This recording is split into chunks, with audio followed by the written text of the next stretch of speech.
নমস্কার, কেমন আছেন সবাই? বেঙ্গলি ফুড ব্লগস চ্যানেলে আপনাদের সবাইকে স্বাগত জানাই। আজকে চলে এসেছি আবারও একটি নতুন রেসিপি নিয়ে। আজকে রেসিপি পেয়ারা মাখা। তো একদম গ্রামে ঘরোয়া পদ্ধতিতে কিভাবে পেয়ারা মাখা বাড়িতে একদম সহজ সরল পদ্ধতিতে বানাতে হয় তার রেসিপি আজ আমি তোমাদের কাছে শেয়ার করব। তো চলো বেশি দেরি না করে ভিডিওটি শুরু করা যাক। ভিডিওটি প্রথম থেকে শেষ পর্যন্ত দেখার অনুরোধ রইল। তো দেখো বন্ধুরা, একে একে সমস্ত কিছু আমি কেটে নিচ্ছি। দেখো প্রথমে দেখো লেবুটাকে আমি কেটে নিচ্ছি। তো খুব বেশি পরিমাণ লেবুর এখানে প্রয়োজন নেই, আমি অল্প পরিমাণ লেবু দেখো কেটে নিয়েছি। আর এদিকে দেখো ধনে পাতা কিন্তু কেটে নিচ্ছি। দেখো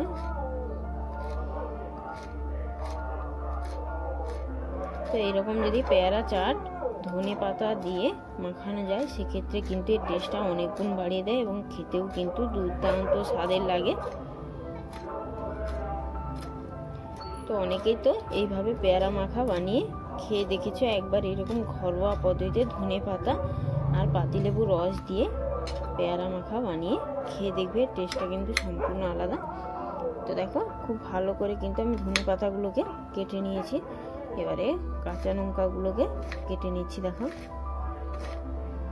আর অবশ্যই কিন্তু পেয়ারা মাখাতে সরষের সস দিলে কিন্তু এর স্বাদটা অনেকটা বাড়িয়ে দেয় এবং খেতেও কিন্তু দুর্দান্ত স্বাদের লাগে। তো এবারে খুব ভালো করে দেখো আমি পেয়ারাটাকে কেটে নিচ্ছি।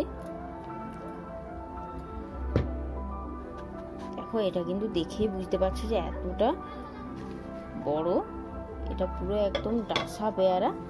দেখো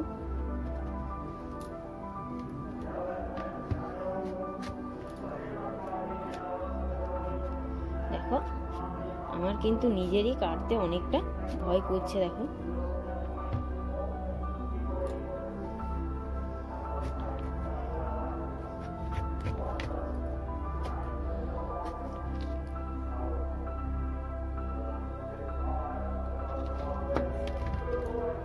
দেখো বন্ধুরা ভেতরটা কত সুন্দর, দেখো একদম কিন্তু লোভনীয়। দেখো যেই দেখবে সেই কিন্তু এই পেয়ারা প্রেমে পড়ে যাবে। দেখো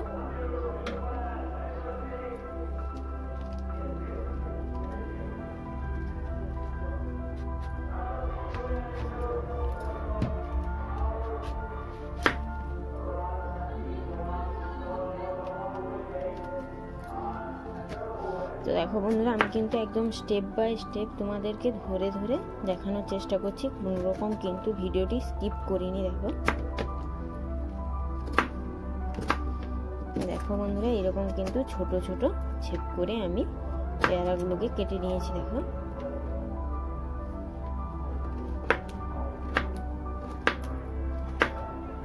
দেখো একদম কিন্তু ছোট ছোট এই রকম করে আমি সমস্ত পেয়ারাগুলোকে একই ছেপে কেটে নিচ্ছি।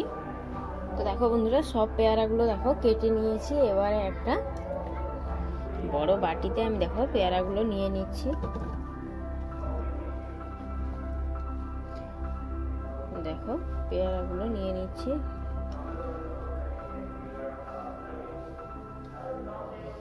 আর দেখো একই সাথে কাঁচা লঙ্কা ধনে পাতা আর লেবু রসটাও নিয়ে নিচ্ছি। দেখো লেবু রসটা এর উপর থেকে আমি দিয়ে দিচ্ছি।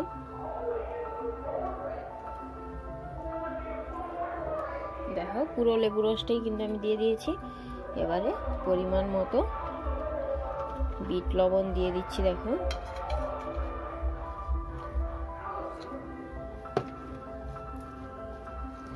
দেখো পরিমাণ মতো বিট লবণ দিয়ে দিয়েছি। এবারে কাসুন্দি দিয়ে দিচ্ছি। দেখো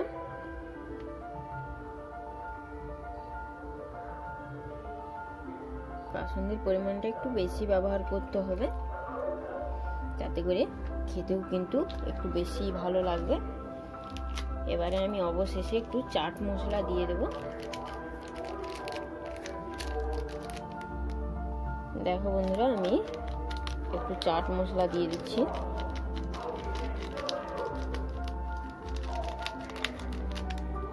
দেখো একটু চাট মশলা দিয়ে দিয়েছি। এবারে দেখো খুব ভালো করে দেখো মাখিয়ে নিচ্ছি। তোমরা এখানে অবশ্যই এমনি সিম্পল যে খাওয়ার নুন হয় সেটাও দিতে পারো, সেক্ষেত্রেও টেস্টটা ভালো লাগে, খুব একটা খারাপ লাগে না।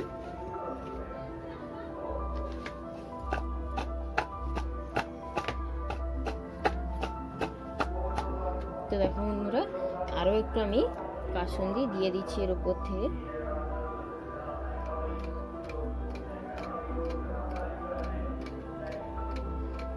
দেখো কাসুন্দিটা একটু বেশি পরিমাণ দিলে কিন্তু টেস্টটা একটু বেশি ভালো আসে। তোমাদের কিন্তু একদম স্টেপ বাই স্টেপ ধরে ধরে দেখিয়ে দিচ্ছে, আশা করি বুঝতে কোনো অসুবিধা হয়নি। তো দেখো দেখেই তো আমার জিভে জল চলে আসছে।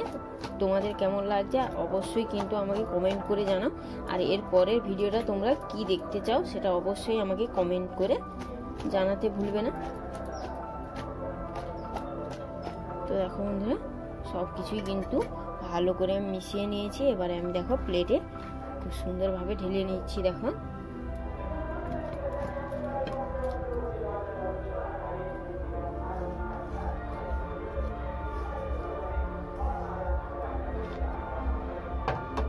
দেখো বন্ধুরা, কত সুন্দর দেখতে লাগছে। দেখো একদম কিন্তু ফ্রেশ, দেখো কত সুন্দর ফ্রেশ পেয়ারা। দেখো কত সুন্দর।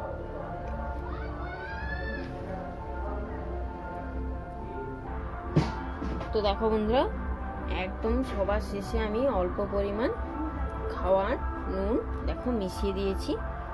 এবারে খুব ভালো করে দেখো আমি আবারও একটু মিক্সড করে নিচ্ছি।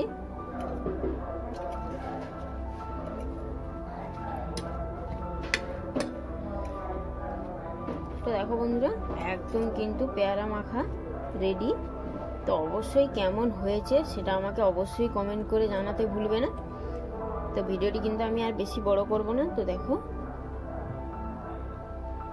ভিডিওটি কিন্তু আমি এখানেই শেষ করলাম। তো সবাই ভালো থাকবেন, সুস্থ থাকবেন, সাবধানে থাকবেন। ভিডিওটি ভালো লাগলে অবশ্যই আমাকে কমেন্টে জানাবেন, লাইক ও শেয়ার করবেন, চ্যানেলটি সাবস্ক্রাইব করবেন। আবারও ফিরে আসবো একটি নতুন রেসিপি নিয়ে। তো চলো, নমস্কার।